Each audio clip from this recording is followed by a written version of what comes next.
Okay, so I bought this probably, I don't know, probably a year ago or something, when I was wanting to test some RAM and I didn't have anything to test it in, and I ended up getting this kit. I don't know, it was like $100 and some bucks. They're still selling them, and I got the one that's, assembly, required. You can get it, buy them assembled or assemble them yourself. So we're going to definitely do, that's the SRAM 2101s and 5101s and stuff, but we need this one here to test 4116 RAMs. So we're going to assemble this as well as this core module and maybe see how we can actually test some RAM in a RAM tester. That'd be fun.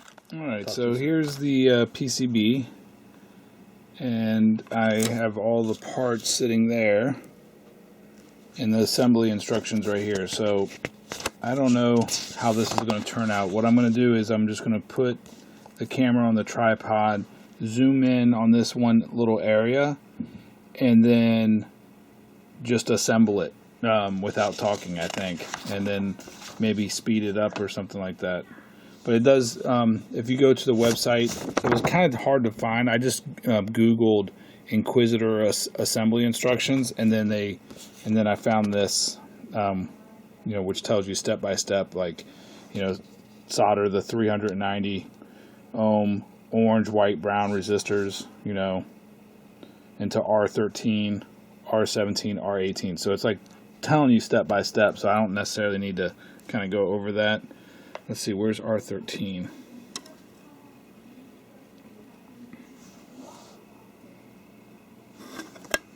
A glare there, huh? R11, R13 should be by the LED. Oh, okay, I see R13 right here. There's R13. So we'll just, go through it, and I'll put this on the tripod, zoom in on this area, and hopefully it's tight enough where you can see what I'm doing. Okay, here we go. Let's see here. Yeah, I think that works. We'll see how that turns out. I have no idea. But first step, I'm going to turn on some music, so I might have to kill this. But first step is to solder the resistors, orange, white, brown, which is these things, and to R13, R17. So I'm going to kick some music, and let's do this.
I ran out of memory card space, so I couldn't film the complete assembly, but I have everything together. Put the LED on, the dip here, the zero ZIF socket or whatever, zero insertion force or whatever.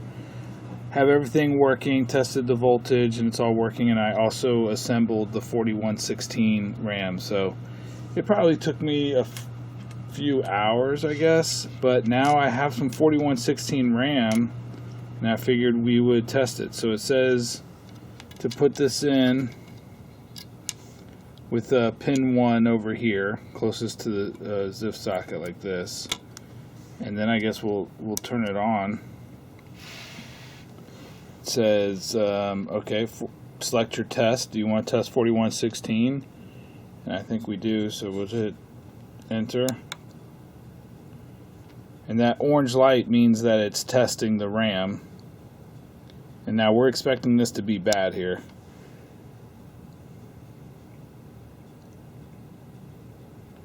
Well, just wait, I guess, a little bit. I'm kind of excited that I actually didn't screw it up. RAM is bad, just like we thought, so that's cool. We'll go ahead and throw that thing away because we thought it was bad anyway, and we'll test another one. And this is the way to do it instead of like putting every single RAM in your Stargate like I did. So let's hit enter. Test another RAM. This is cool because I have a whole bunch of RAM that I've thought were questionable that I need to test and everything, including some ones I bought brand new that never worked, I think, in the Space Invaders, but that's a 2101. Now this one, okay, so this RAM said it was alright. So there we go. So, you know, this one might be okay. Interesting.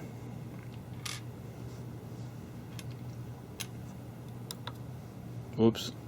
Let me turn it off. There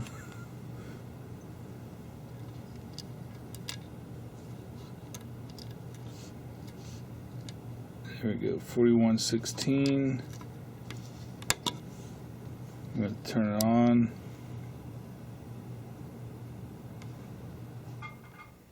And you can cycle through, like, to test different things, I guess, on the 4116 DRAM blade.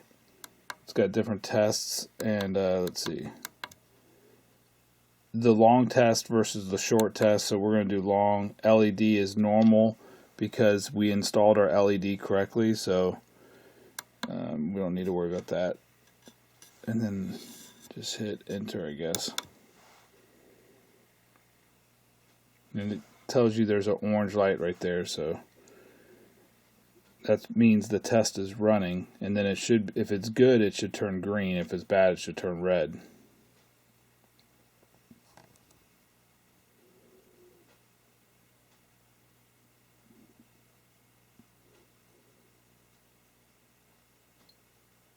And that one's bad. Alright, cool. Okay, so I have the tube of ones that tested good in the Stargate, and I figured we'd just test a couple of those real quick, just to make sure they're good. This thing is pretty cool. I mean, it took, like I said, I think about 2 hours maybe, or I don't know. But I really took my time. I had to get my different soldering iron out because I need a better soldering iron. Okay, that one tests good with a little bit better tips and everything. So that one looks pretty corroded. So let's test that one. Oops. But yeah, eventually I got it. You know, everything soldered in and it's working, so I did a good job, I guess. First time, didn't have to troubleshoot anything. And I still have the plastic. I think I'm going to keep that on there just to keep that LED screen kind of clean or something. But yeah, both of those test good. So good news is got a 4116 tester. Buffet, thank you for your comment. Motivated me. I remember seeing you having this. I think we were troubleshooting one of your pinballs or something, and I was like, dude, I need to get around to putting mine together. And then you made a comment that on my other video, so I was like, all right, damn it, I'm going to put this damn thing together so I can test RAM and stuff. So, all right, cheers, guys. Till next time.